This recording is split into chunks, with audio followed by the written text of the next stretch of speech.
noo ko gisee. waaw d'abord Der encore une fois de plus merci ci invitation bi parce que xam nga dossier bi ñun dañ ci wax donc bi ñu ci waxee aussi lu nekk dégg nañ ko mais xam nga damay faral di wax souvent que ni boo nekkee ci société civile parfois am na yenn mbir yoo xam ni il faut nga am courage pour nga mën ci àddu donc man loolu laa gëm parce que pour man société civile nekkul ni rek parfois bon état ngay xaar peut-être mu poser yenn actes yoo xam ni nga génn critiquer de l'autre côté aussi boo gisee yenn actes yoo xam ni xëy na ki koy teg mu ngi ci opposition bi nga toog croiser les bras en tout cas ñun au niveau du forum on ne fonctionne pas ainsi alors moo tax mbir mi biñ ci gisee peut-être ay affaires yoo xam ni dafa xaw a tey suñu xel bon on a sorti interpellé ki nga xam tey moom mooy monsieur Ousmane Sonko alors bi ñu ko interpellé nag lu nekk dañ ko ci dégg Der avant may tontu rek sa question nga may mu tuuti xam nga mbirum 94 milliards yi ñun dafa am ñaari aspect yoo xam ne daf ñu si intéressé bi njëkk mooy naka la ñuy def ba xeex li ñuy wax la corruption xeex lépp loo xam ni dafa laale ci détournement de deniers publics beneen mbir mi biñ ci intéressé également mooy naka la ñuy def ba respecter li nga xam tey moom mooy les principes qui sous-tendent notre état de droit su may wax loolu aussi damay bëgg a wane que ni état de droit dafa am yenn principe yoo xam ni mënuñu ko ñàkkal fayda parce que xam nga Ousmane Sonko bi mu génnee def plainte dénoncé ne am na benn détournement de 94 milliards mais ñun on avait applaudi ñu ni ok on applaudit maintenant le procureur na génn def liggéeyam parce que il s'agit de nos deniers publics xaalis bi xaalisu sénégalais yi la nañu génn ñu leeral mbir mi bi ñu toogee 3 mois procureur n'a pas bougé ñun on avait saisi le procureur ne ko monsieur le procureur dañu bëgg mbirum 94 milliards yi nga xam ne tey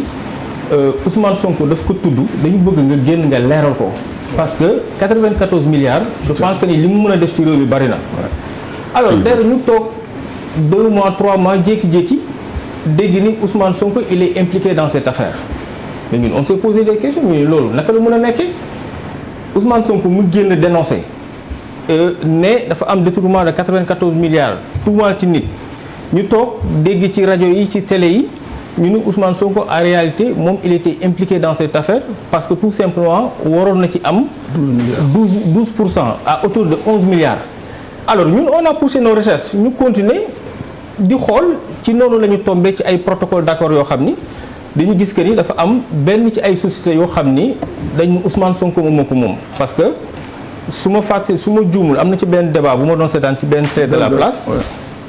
ñu laaj ko ndax da nga am société ñu laaj ko sa turu société moom ci boppam ci gémmiñam mu ni am na société bu tudd Atlas alors bi ñu xoolee protocole yi ñu gis que ni c'est la même société moom moo signé ak la famille des héritiers alors naka la monsieur Ousmane Sonko di dénoncer benn mbir boo xam ne mu ni moom lii dafa am détournement de 94 milliards et que moom muy accepter par le biais d'une de ces sociétés di ne dafay recouvrer en tout cas di dugg ci dossier bi pour am ci benn montant de 11 milliards maintenant 11 milliards yooyu daf ñuy pousser tey maanaam intérêt bi ñu ci am implication bi nga xam ni moom dañ ko ci tudd daf ñuy pousser à ce que ñu poser wu benn interrogation mooy est-ce que tey bu fekkonte ni Ousmane Sonko jot na li nga xam ne tey moom mooy c'est 12% est-ce que dina continuer di dénoncer est-ce que dina dem saisir boobu ki nga xam tey moom mooy le procureur de la République lu tax ñu posé wu loolu parce que ñun aussi on est de la société civile et ça on l'assume ñun du ñu nangu benn yoon ñuy confondre l'intérêt général ak l'intérêt des particuliers mënuñu ko nangu parce que su may wax intérêt général mooy tey booy génn ne da ngay xeex benn détournement de 94 milliards damay jàpp que ni da nga koy xeex pour askan bi moo tax mais boo demee man ba ma yëg nii ba ñu dégg ci ay informations comme quoi que ni yow da nga ci am loo xam ni benn 12% waroon nga ko moom mais loolu dama naan kon intérêt particulier boo sàgganul mun na primer ci li nga xam te mooy intérêt général bi te aussi ma jàpp ni képp ku nekk ci société civile waroon nangu benn yoon ñuy utiliser le peuple en tout cas pour régler ay mbir yoo xam ni peut-être xëy na c'est purement personnel bi ñu xuusaatee également ci suñuy démarche ñu gis que ni même la loi de 76 te bu sànq bi ma jotee xool rapport bi ñoo ngi ko ci wax dafay aaye lépp loo xam ne c'est des actes d'intermédiaire en matière d'expropriation pour cause d'utilité publique. loolu c'est la loi de 76 moom moo ko aaye. léegi ñun nii ba tey parce que c'est des interpellations ba tey on l'accuse de rien parce que aussi Ousmane Sonko ñun li ñu mën ci moom mooy te bu doon buuba la wala keneen duñ ko interpeller parce que moom dafa am ambition ne dafa bëgg a diriger réew mi donc buñ koy tudd ci yenn mbir mi donte moom il a dénoncé buñ koy tudd ci yenn mbir man dama jàpp que ni c'est notre droit le plus absolu ñu mën ko ci interpeller parce que acte d'intermédiation loolu yoon moom moo ko ayee c'est interdit par la loi parce que état en matière d'expropriation pour cause d'utilité publique état dafay bëgg di traiter directement ak ñi nga xam te ñoom ñooy les héritiers du bëgg mukk nit du ci dugg maintenant est-ce que tey Ousmane Sonko ñi nga xam ne tey am na loo xam ne daf koy véhiculer est-ce que waroon na mën a en tout cas violer li nga xam tey moom mooy disposition yooyu je pense que ni c'est des interrogations yoo xam ni kenn mënuñu ko aaye ñu poser ko parce que aussi man dama jàpp que ni su may génn di dénoncer benn mbir franchement war naa mën a wax Sénégalais yi lan mooy sama implication ci biir mbir mi wala boog même bu dee dama dénoncer ba pare man sama ngor waruma may muy dugg ci dossier boo xam ni dafa am détournement de deniers publics ça jamais mënuma ko accepter beneen mbir mi aussi autant ni ñu interpeller monsieur Ousmane Sonko noonu la ñu interpeller ki nga xam te moom mooy Mamour Diallo parce que Mamour Diallo également dañu nekk ci état de droit ñun mënuñu nangu benn yoon à ce que ñuy formuler ay accusations gratuites mënuñu ko nangu bu dee Mamour Diallo moom il se sent diffamé bu dee dafa jàpp que ni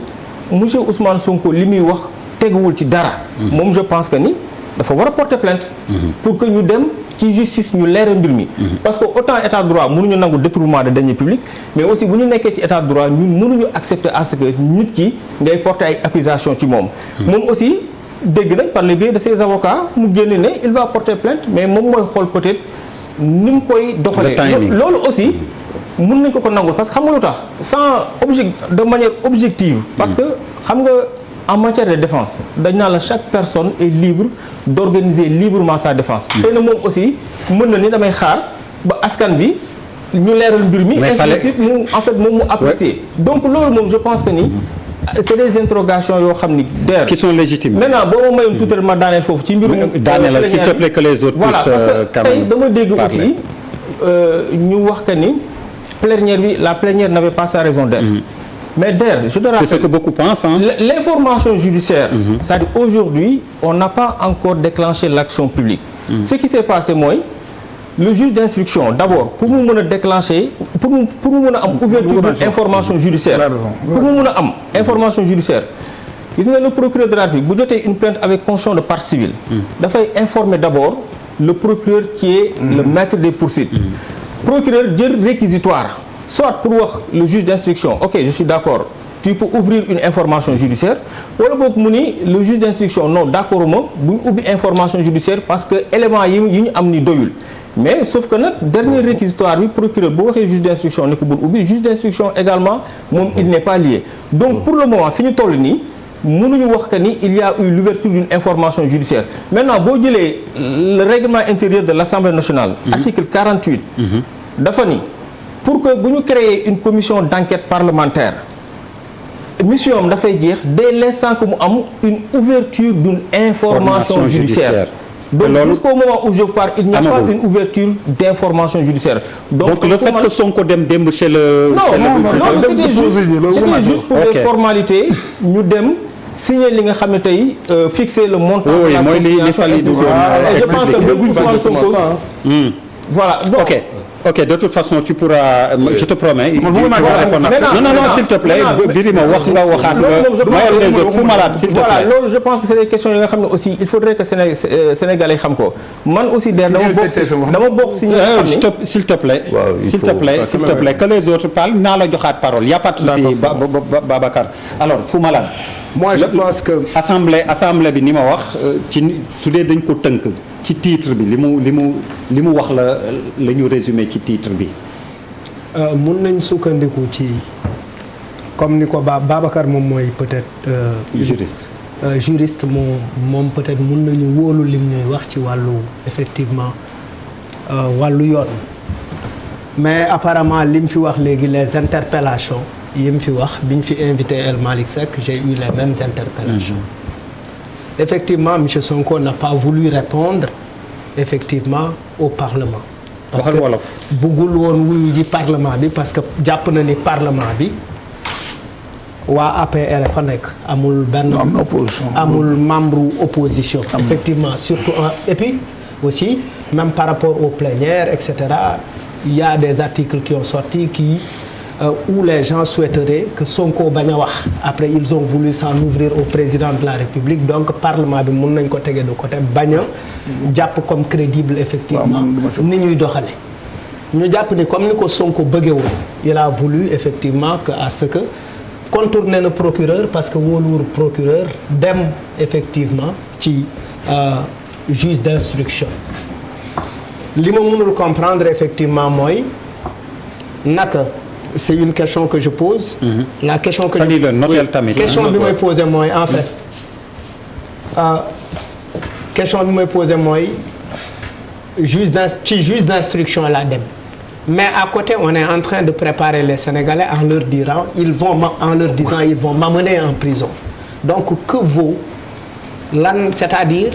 que vaut lan moo waral effectivement ngeen di dem alors di wuy ji juge d'instruction bu fekkee jàpp ngeen ni effectivement dañ leen di tëj. ok c'est la question que je pose. alors Charles. waaw Der man. dégg nga les conclusions de. waaw man Der dama foog na. du rapport Sénégalais yi war nañ leen respecter quoi. baax a baax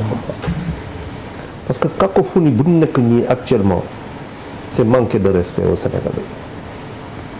xam nga dem ba. il était chez le juge tey mu am plénière cacophonie mu la raw loolu qui cherche quoi qui veut quoi laaj nañ la ko xam nga bon c'est des questions parce que Der fii la ñu wax affaire bi keroog affaire bi liggéey nañ si man nee naa la keroog bi mu siy waxtaan liggéey naa si de suma enquête et j'ai été très surpris de certains faits ay faits waxuma la ay opinion non ay faits comme affaire bi lan la dañ dem ci benn litige boo xamante ne lu yàgg la c'était sur 200 milliards et quelques ma ne leen état kenn du exécuté noonu demal ma ñëw ba affaire bi wàcc 94 milliards ñu am benn tiers qui achète les créances xëy na à 2 milliards 500 xëy na am na information bu am maana mu may ko moom mu am 2 milliards 500 ñëw jox ko jënd créance yi ñëw laaj xaalisam c'est une démarche mën na leen privée c'est un privé qui vient qui met ses créances sur la table qui dit suma xaalis c'est-à-dire il n'y a rien d'illégal dans la démarche bu fekkente léegi am na délit d'initié loolu beneen affaire la ko liggéey foofu coow bi dem lu dëgg ci biir loolu mooy Babacar lu ngay wax sànq que celui qui dénonce maanaam koo xamante ne bind na juge bi wax na ak justice bi moom ci boppam mu am ku ñëw toog fi mais famille bi moo ko woo pour mu jàppale leen ñu ne ko waaw mais est-ce que il n'y a pas intermédiation ba ma ne fii c'est la loi am na benn loi bu koy intéressé ñu ne ma ban loi ñu ne ma ban loi article 30 xaw ma ban la loi de 76 de 76 oui. ma toog bu am lu ma dégg ma ne bon d'accord ñu avancer ci biir loolu loo xamante ne lu doy waar la parce que dañuy foog Sénégalais yi dans cette affaire et la justice sénégalaise malheureusement n'a pas répondu présent loolu mooy dëgg ci la justice n'a pas répondu présent parce que xaalis 94 milliards quoi qu'on dise du denier public parce que du fonds bu ñu teg fenn fa laa ko wax fii bu indi coow mais du denier public xaalis bu ñu war a fay la du denier public fonds bu ñuy jox la. mooy xaalisu réew mi. mu tegu nga dem détourné ko nga jël ko teg même bu dee dërëm loolu mooy dignité nga dugal ko fenn donc xaalis bu ñu war a fay la. c'est important. mais justice war na parce que quand même c'est l'argent des Sénégalais. Okay. La justice doit clarifier cette affaire-là. Assemblée nationale du organe judiciaire. Tout à fait. L'Assemblée nationale mënul wax justice bi ngay doxalee. mais il y a une cacophonie boo xamante ne lu doy waar te lu ba si gën a metti. finalement affaire bi lan la communication la. bataille de communication rek laa fi gis loolu laa fi waxoon ko yow. on ne voit que de la communication. on nous pourrit l'atmosphère. C'est vrai que tey boo defee analyse politique daa am lu xew depuis une semaine. depuis une semaine n'oublions un peu plus d'une semaine bu ñu fàtte am na l'inauguration de suñu mosquée bi lan moo fa xew mais qui est boo defee analyse politique tout le monde ne tire pas son marron du feu dans cette affaire-là n'est-ce pas bu ñu xoolee bu baax coow ba fa la recommence ba tey demain il y a une rencontre pour moi il faut que la justice sénégalaise sur cette affaire-là assemblée def na lu muy def ce n'est pas un organe judiciaire que la justice se saisisse de cette affaire-là leeral Sénégalais yi parce que après tout c'est l'argent des Sénégalais. Bouba